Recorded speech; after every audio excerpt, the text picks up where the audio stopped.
All right, team, welcome back to After Hours. We're going to have a great and fantastic show for you today, so you're going to want to stay until the end. Today, we are going to be discussing home prices, and if you are thinking about buying a home, you might be able to do that with your crypto profits, and we're going to discuss this today and why it should matter, especially for you young folk out there. If you want to buy a home, crypto might be your way to do that. Very exciting. They're also going to discuss this RLUSD launch, Maddie. Everyone's getting up in arms. Everyone's, trying to find funds to buy a stable coin. We'll talk about, this doesn't make sense. Doesn't make sense at all. We're going to talk about why you're crazy and why you're stupid and why that doesn't make sense in this show. And then we might get to some charting at the end of today's show. But Maddie, I first want to start with this topic about home prices and about crypto. So home prices are continuously going up. We haven't seen them crash since the 2008 recession. So they're ever going up, and interest rates have not gone down like everyone thinks they're going to. And since this times, we've had great wealth creation opportunities. Let's just look at the past month or so. XRP, XLM, a lot of these payment solutions, a lot of these cryptos here that we have available on these sexes. You've been able to create immense wealth within the last month, and now people are sitting on that wealth thinking about what they're going to do next. All right, Maddie? And as we know, young people, 18 to 29-year-olds, are the primary holders of crypto assets when it comes to individuals. But out of those young people, I think it's like everyone under 33. I think you real estate people commented down below. There was a famous article a couple months ago where it was like, I think it was like 40% of people under the age of 33 still live at home with mom and dad. So comment that one down below so I can get the exact data points right. But you get the sentiment of it, right, Matt? So people cannot get into a home. So how are they going to get into a home? How can people position their crypto investments to potentially buy a home next year? Yeah, there's definitely a lot to unpack when we talk about, homes in general, home prices, inventory, those kinds of things. And obviously crypto can be a very powerful vessel. So a lot of you guys are very aware, if you guys are a millennial or younger, right? Even, those of us in our 30s here, we're facing a lot of the same challenges when we look at homes. There's a lot of elements at play here. So first of all, you're not going to get the 2008 scenario again. I think that people saw that and they go, well, that's going to happen periodically every 10 to 15 years, and I'm going to get an opportunity to buy the bottom of the market. In 2008, we had a very different set of catalysts. You had basically no verification for income. You had rates that were incredibly low. You had the artificial inflation of home prices. And then by the time the market came to this big bubble, nobody had equity in their houses, right? So they were forced to sell and kind of created a lot of sell pressure on the market. We don't have that scenario this time around. We instead have very tight inventory. There's not a lot of homes for sale in the market. Most people are sitting on equity in their homes. So even if, let's say, prices were to come down 30, 40%, they would still have equity in their home. So, you have that factor. You have the lowest number of delinquencies that we've seen in a very long time. A lot of that COVID delinquency rates have dropped significantly. So you guys are not getting a crash anytime soon. So what does that mean? Now we're up against, let's say 6s and 7s in the rates right now, which is, again, historically not that bad considering we've looked at rates as high as 18% in the 80s. So you're paying 6-7 points right now, for a home. You're also competing against people who have portfolios that are not going to be giving up those portfolios, right? So you're going to have a lot of forever single family homes that stay inside of these, hedge funds and fund management portfolios, and they're always going to be rented, and they're going to be selling the entire portfolio to another investor. So we have a lot of things that are working against us, right? So over time, that inventory is only going to get tighter. Less and less is going to come on the market. Whatever happens with rates is kind of irrelevant in the short term, because if inventory continues to stay tight, the price of homes is going to go up, right? Just simple supply and demand. So, getting into a home is something I know that a lot of us want to do. It's definitely, for most people, the biggest portion of their net worth is when they get into a home. So there's going to be probably a variety of ways to go about it. So, if you are a person who wants to keep a portion of your bag long term, right, and we start to get other lending products outside of maybe Bitcoin and ETH, and we start to have some of these other alts like XRP could pop up, and we're in a bear market, we're able to borrow against some of those assets, we can still maintain part of our portfolio, and we can use some of that borrowed money as a down payment on our home, right?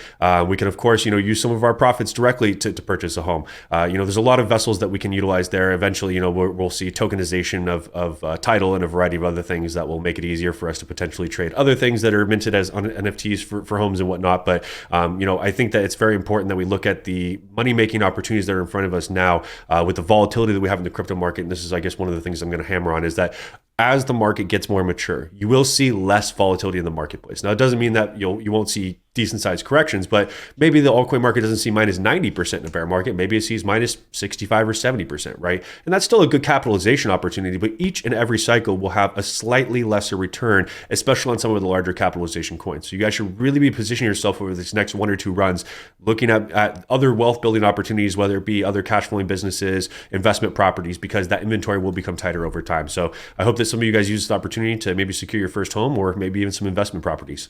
I do like that as well, Maddie. And so there were some data points floating around online this week, and I kind of just want to go over them with you and kind of talk about, okay, if you're buying crypto right now, where you need to get to potentially buy a house. Obviously, that doesn't mean like, oh, expect a $20 XRP, then I'll sell at that price and then buy the home of my dreams. That's not what we're hearing. We're not what we're doing. Our targets are our targets. We're not changing our targets so that we could buy a bigger home next year, right? Right. So this is income needed to buy a house in the last 125 years. This is by Reventure Consulting.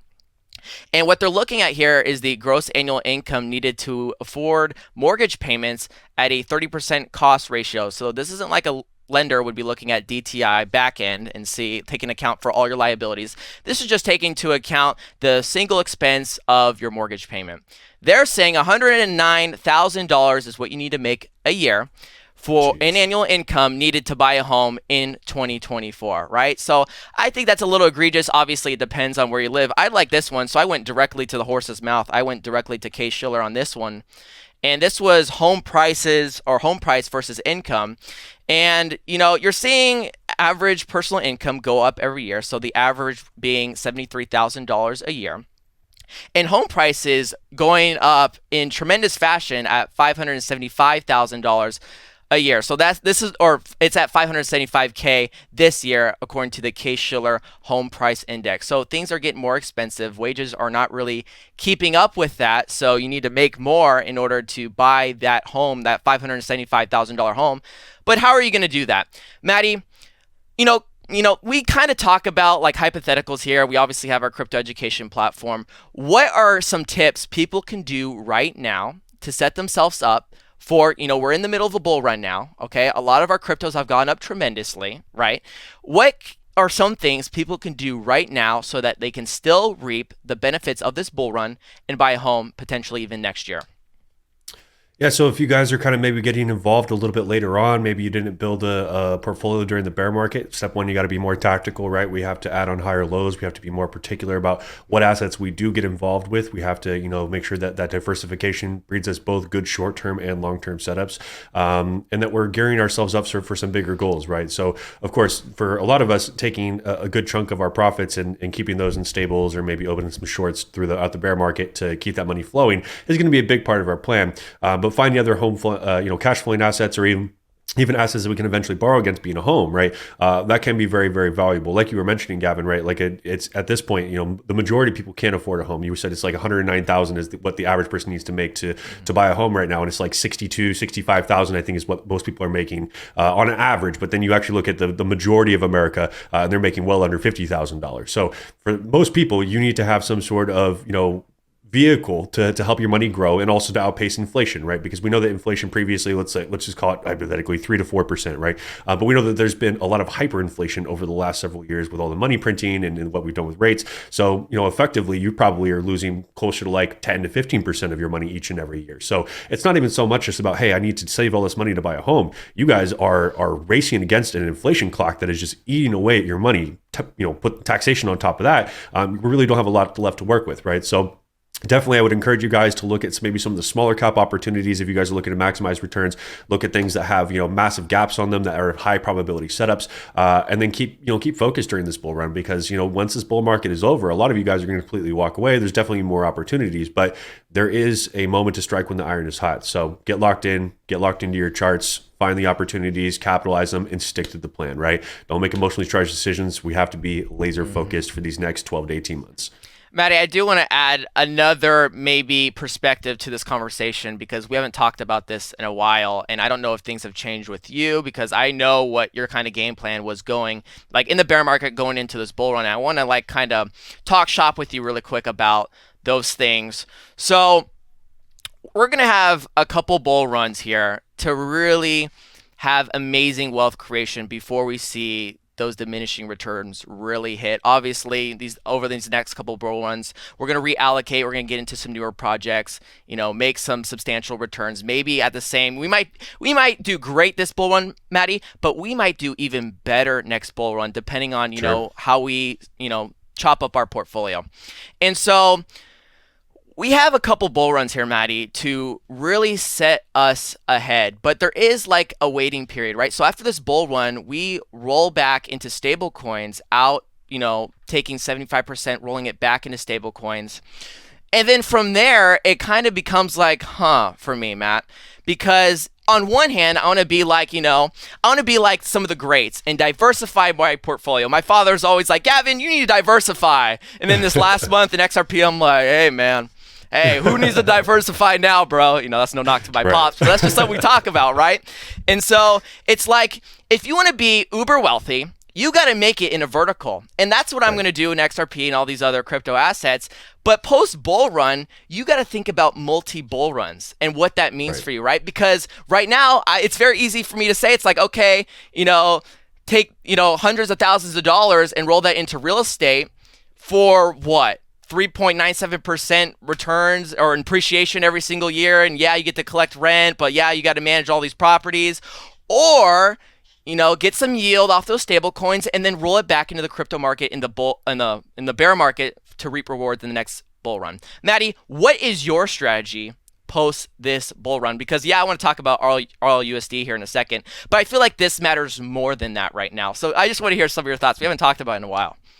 Yeah, it's definitely been a while since we've talked about it. So definitely want to get a second property that'll kind of double as like a second residence, but also Airbnb when we're not there. So Yeah. being able to kind of live in a couple different regions, being probably Colorado and then still here in California, so we get that flexibility. But definitely some another additional cash flowing property that will stay as a rental. Now, again, the big thing with real estate is I'm not intending to use cash to go all in on these things, right? I'm looking to take advantage of as little down as possible, so that most of this money, right? So most of this money can continue to ride, right? Because even if I look at stables, right, and I look at the stables sitting there, right, I can offset most of the interest that while I'm waiting for some of those payments to hit, while I'm waiting for the bear market to fully set in and for me to feel comfortable with, hey, we've depreciated, let's say 70-80%. It's probably time to start my average in, right? Not so much that we pile everything in, but that's when we start our average in. But, let's say that right now, we're earning like 4.5, 5 points on average on stables. But there's other platforms that we had our one of our moderators, Zach Fowler, on our show. You guys should go check it out on Crypto Charge. We had a great discussion on stable coins, and there's actually a lot of platforms without being crazy with algorithmically pegged stable coins and whatnot, offering some competitive yield that actually outpace what I would potentially pay in interest on my home, right? So let's say you're picking up in 6, 7, 8, just kind of really doesn't matter, right? You're able to a lot of times offset that by letting that money still cook, and you're able to kind of still keep that money rolling. So that's going to be part of the plan. Going to try to buy a heavy vehicle to be able to, get that tax deduction, be able to fully deduce that, right? But then still, report as if I'm earning the full income. So,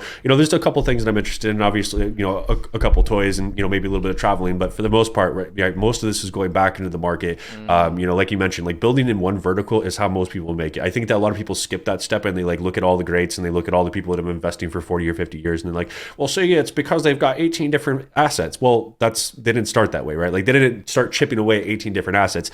They maybe chipped away at like one or two max, and then from there they diversified from there. But that's only after they felt like that nest egg was big enough that they can continue to grow in the vertical that they know is the powerhouse, and then let some of that money be a little bit more risk off. But again, it's not to say that like I'm going to take all this money, I'm going straight into real estate and I'm never coming back to crypto. That's foolish, because I know this market's not going anywhere. This market, for the most part, if we look at exclude Bitcoin, is less than a decade old. So I know that this tech industry is going to continue to evolve. So if we're the type of person that's willing to stay on top of this, continue to stay on top of new technology, on top of emerging trends when it comes to new verticals, we can continue to be profitable over the next 5 to 10 years, even if we start to see some of that volatility subside. Now, again, as you start to have more and more money in this market, you don't need to take as many big risks, right? You don't have to be swinging for 1,500Xs. You could be swinging for a 5X, a 10X, and that's going to be a very meaningful return that you would be happy to sit on for 5 or 6 years. So again, it's not so much, I did the cycle just perfectly. We're just going to continue to be able to compound these gains in a very powerful way to free up more money for other cash flowing assets. I love that, Maddie. There's so many ways you could like wrap this up and tie a knot on it. I think home ownership is very important, but I don't think it's as important as it once was for your American dream. And I do, this is like something I get to hear a lot about, is just about like, the buy versus renting thing, right? And when you talk to Dan Habib or you talk to people around him, it's like, well, it makes more sense to buy versus rent, right? But with your renting, you're paying someone else's mortgage payment, but you also have flexibility, right? And I Flexibility, think right? and I think flexibility, Maddie, is becoming more and more of a need for people nowadays. And that argument could be made with crypto. You're very flexible with your crypto assets, right? Keeping it, having the private keys on your ledger Right. device, being able to move it wherever you want, sell at any marketplace you want. And so there is a lot of flexibility there, team. And I just wanted to throw out one data point for you. And this is one that people always throw out all the time, because I think if I always thought about this data point and then thought about my crypto afterwards, right? Because if I nail down this as a young adult and keep investing with my crypto, I'm only going to be ahead, because us at Crypto Charge, you hop in the Discord, you see cats that aren't average. These people want Right. more for their Agreed. lives, right? And so I have to take that and I have to like strategize that as a young adult. So as a young adult, as a 23-year-old, I look at it like this. 100,000 to $1 million net worth individuals, their primary driver of their wealth is a primary residence, okay? And that's over their lifetime, right? So by the end of their life, they'll have $1 million home. My grandfather was one of those guys, he was a union guy, did, his years, he has a pension, and now he has $1 million home in Huntington Beach. Yay, clap it up for him. Congrats, grandpa. But I need to do that, but then I need to take that step further and be like, okay, what is the asset of my generation? What is the best performing asset to compound my wealth? And it is clearly crypto, guys. And this is where we're getting into 16 minutes talking about real estate and crypto, all for us to tell you, hey, team, become a Crypto Charge member. Click the pin link down below. Use code YouTube. Go check us out over there. We're doing a lot of great things over there. We got the daily shows, Monday through Friday. We have the tools. We have the coin library where you can get info on cryptos that you may not know about. And you have the Discord access with the rest of the community in there with, high IQ individuals that, again, want more for their life. And I wouldn't want it any other way. I was telling Maddie before the show, I was like, I was just trying to get some info on RLUSD and I could not find it on YouTube. These cats, Matt, will go on ChatGPT and give them a breakdown, and they'll literally like look off camera and they'll literally read the whole ChatGPT outline, and Oh, painful. it's like when you're saying unveiling and unlocking every other word, it's like, this is not real to me, and I don't even feel like you're delivering me good information here. So I was like, Right. okay, thank you, Ncash. I got some of the things we're going to talk about today and some of the things we saw on Twitter with David Schwartz being, if you didn't get anything out of the show when talking about RLUSD, take it from David Schwartz. David Schwartz was like, hey, don't just jump into a stable coin, all right? We need a attestation report first. We need to this is not for wealth creation, Matt. So let's just start there. Let's lay down the basis for this. Is RLUSD a way for wealth creation? I mean, I would suggest that any stablecoin is an instrument that can be used to earn yield for, I would say, wealth protection, but not wealth creation, right? We want to try to offset some of the inflationary aspects that we talked about with some yield of stablecoins, but you're not gonna build an intense wealth with 5 to 6% APY on your stables, right?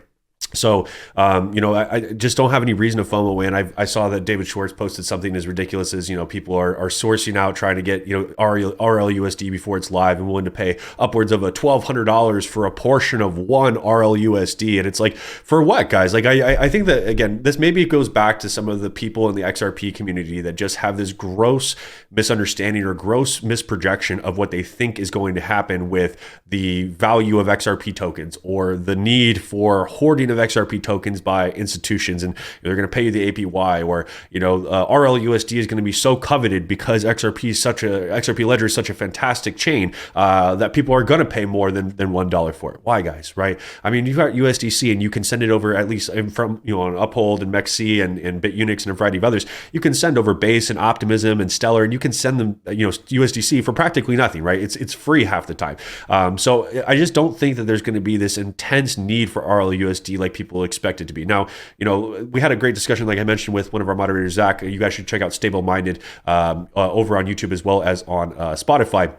because he has a lot of great information on this stuff. And there's definitely a lot of value in private companies issuing their own tokens, but a lot of times those are going to be nestled under larger token issuers, being the Tether, being Circle, and obviously we'll see Ripple become a bigger issuer over time. But we definitely do not need to FOMO into stablecoins. We do not need to have this intense need to hoard RLUSD. Obviously, if we want to use it as becomes more integrated, yeah, of course, go ahead and use a stablecoin that's natively used on the XRP ledger. It's going to be fast. It's going to be cheap, and you're going to have those coins in your wallet and eventually be able to earn yield on them. Fantastic. I'd love to hold some RLUSD, but I'm certainly not in a rush, and I'm not paying more than a fucking dollar per stable coin. That's nuts, guys. If you do that, I'm sorry. You deserve to lose. You deserve to get hurt in this space if you're paying more than a dollar for a stable coin. That's on you. So let's use our heads here. Yes, I would love to. I created this whole thing to really go through it, and I think we'll just skip through part of it because honestly, there's really no reason for you guys to be jumping into RLUSD. Yes, you'll have it available. I said what was it last show? I was like, oh, you could get in 3 days, and then Brad came out a couple days like, all right, guys, actually not. We're not all ready, and it had to do with the regulatory front and with getting RLUSD. Regulatory complied with, what was it? I keep botching. I always say like NFDSF. What is it? It's NYDFS charter, the most stringent compliant front for, when we're doing a stable coin. So now that it is, I guess you can say it's NYDFS certified, okay, which kind of sets RLUSD apart. So if we're talking about the stable coin here, Matt, yes, we're going to be able to use it as retail for DeFi, but I think this is more for financial institutions that maybe don't want to deal with XRP but want to deal with a stable coin because that's comfortable for them, right? There has to be an easy on and off way, and RLUSD can offer that on many fronts, right? So giving you the big, I'm not going to go through all of this because I really do want to go through all of this, Matt, but I feel like we've talked about this in some fronts, and I know you guys maybe aren't all that interested in stable coins, but I do want to kind of document this for the future, right? Stable coins, this was from Coinbase a while ago when they were doing the report. Stable coins settled 10.8 trillion in 2023 with 2.3 trillion linked to organic activities like payments and remittances. So when you have institutions that have these big problems, that is not fast, you have these high fees, they need a solution. And so this is what stable coins are to offer amongst other things, right? So a big user, Matt, for stable coins that can be used is real world assets, all right? You're seeing real world assets minted onto the XRP ledger from, I think it's like 2 or 3 institutions now that came out within the past couple of months, right? So that's very big because real world assets, the value is done primarily by stable coins. And so it seems like, okay, Ripple just wanted a shot at a growing market. It's as simple as that, right? They want a shot at a growing market. They don't want to have to pay extra fees for another stablecoin. They want to have their own stablecoin because they are the digital asset infrastructure in cryptosphere. They are the go-to for that, Ripple. And they utilize and leverage the XRP ledger with XRP. So why would they not make it easy with a stablecoin, right? And it's as simple as that. That's why RLUSD is needed. But I don't know if it's, I don't understand why you guys need to get hype. And, just like Matt was saying, like, Matty, they're going to pay extra for a stable coin that's going to be pegged. And it's like, so you're throwing more money. Is it just for the cred, guys? I just want to know, is it just for the cred to say, oh, I was one of the first people that had RLUSD in my Uphold account? Like, for what, guys? For what? Right.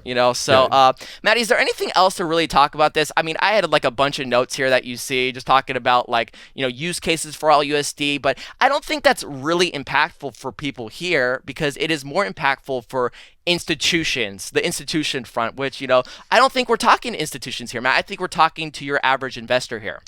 Right, definitely. So, RLUSD, again, anytime you have like a natively issued stablecoin, the goal of that is to be able to have an instrument that you can collateralize, that you can wrap, that you can create synthetic assets for, that you can do liquid staking for. So being able to still have the token in place as the placeholder, and then be able to earn yield, and then still use those tokens in other capacities and other DeFi capacities. So over time, what it does is it unlocks more value just across multiple ecosystems. But again, that's just kind of like a very vague, just blanket statement in relations to. You can apply that to a lot of stable coins. But I think what maybe makes it a little bit unique is that you have this stable coin that's going to be paired with the XRP ledger, and then the fact that also Ripple has such a massive escrow of XRP to facilitate those ODL corridors. So what they're kind of really setting themselves up for, and again, this is what I really need you guys to understand, is like that Ripple is not just a for-profit company. They are a remittance provider to some extent, right? So if they can start to create like SaaS services, or they create plug-in solutions where people can very quickly wrap, trade, collateralize, and they don't have to go through all these additional pools to vet it out, and they can access those markets directly through products that Ripple offers.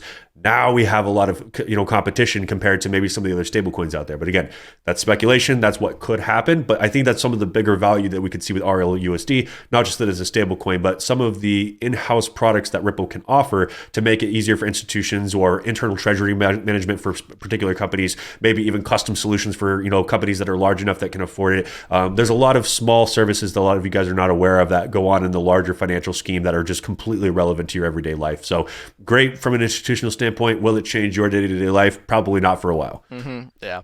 All right, team, let's chop it right there. I mean, there was a bunch of things we could have talked about today with Bitcoin new all-time high, and we're looking at Dan did this whole presentation last week just about the on-chain metrics of Bitcoin, talking about how long-term holders have started their selling. So we're paying close attention to that. So we are entering a very bullish time. I mean, Maddie, I opened up Twitter this morning and I'm seeing the flipping gotta watch my cursor on the show. What was that stupid little squirrel meme coin? And people, yeah, Peanut. Like, dude, this is when I opened up to Twitter. It's like I almost stopped. I created my own separate Twitter account instead of just like scrolling through the crypto charge account, because it's like so dumb. And so like I'll go on another account and then it pops up on that front. So it's like I can't find anything just to get away from all this meme coin, super bull run. I don't like that stuff. I never really liked that stuff. All right, I want to be on the Kevin Cage. I want to be on the Jeremy Hogan. I want to be on the David Schwartz side of Twitter. I don't want to be on this, this meme coin side of Twitter that gets so easily seeped into my Twitter feed. I don't know how it happens, Matt. So, team, at Crypto Charge, we are paying attention to things that really matter. I think you really got that today when discussing real estate. And maybe, if it did nothing other than like change your perspective on what should happen post this bull run, I'm glad we had this conversation, right? Because so many people think about this bull run and think about, okay, make the profits, then it's over. It's like, yeah, it could be like that, or it could be more, right? And I think you'll gather that in the Discord with these people that are talking about, hey, I'm a crypto millionaire now. I can't share this with anybody else, and then they talk about what they're going to do post this bull run. That is a serious investor, and that's who we are. So, team, we will see you guys on Wednesday for the Ask Maddie show, 2:30 p.m. Pacific. So if you have any questions, leave them down below. Make sure they're good, and we will be back then. Anything else to leave the team with, Matt? I know we kind of yapped. We didn't really get into anything news related. It was just kind of some things I saw. We did talk about RLUSD. Is there anything the team needs to know before we cap off the show here? I enjoyed this after hours. I think we actually talked about a lot of good and important stuff. Just probably to your last point about seeing everything about meme coins and Peanut and Giga Chat and whatever Fart Coin and Hawk Tua Girl Coin and whatever else you guys see up there. Right? Like I've beat you guys over the head with like the whatever. There's more scams out there than there are projects that are going to do well when it comes to meme coins. But one thing I really want you guys to be aware of is not only we've talked about the cost. Right? It's very, very cheap to spin up a token on an existing ecosystem. When you guys are logging into Twitter or Instagram or whatever else, there are millions of bot accounts out there, okay? So you guys might think, hey, there's all these people that are interested in Peanut, right? There's all these people that are interested in this. But really, you could see like 40% bot volume and you think that there's this giant community behind it, but really, it's just a bunch of bots telling other bots, hey, this is what we're doing. They spit out more information. There's obviously lots of AI tools to help them curate that stuff. So understand that maybe the community that you guys think is there isn't as big as it actually is. And once price goes away, there goes the community, right? So I just want you guys to be aware of that. I've seen plenty of rug pulls. No one's ever going to send you the screenshot of them getting rug pulled. They're only going to send you screenshots of them doing really well. So be careful out there, guys. Any money you guys do put in the market, be a good steward of it. I know you guys work hard for your money. So, let's follow through with that when we actually, make our investments and get involved in the market. I love that, Maddie. Well said. All right, team, if you got something valuable here, make sure you leave a like to help us out, and we will see you guys on Wednesday. Bye.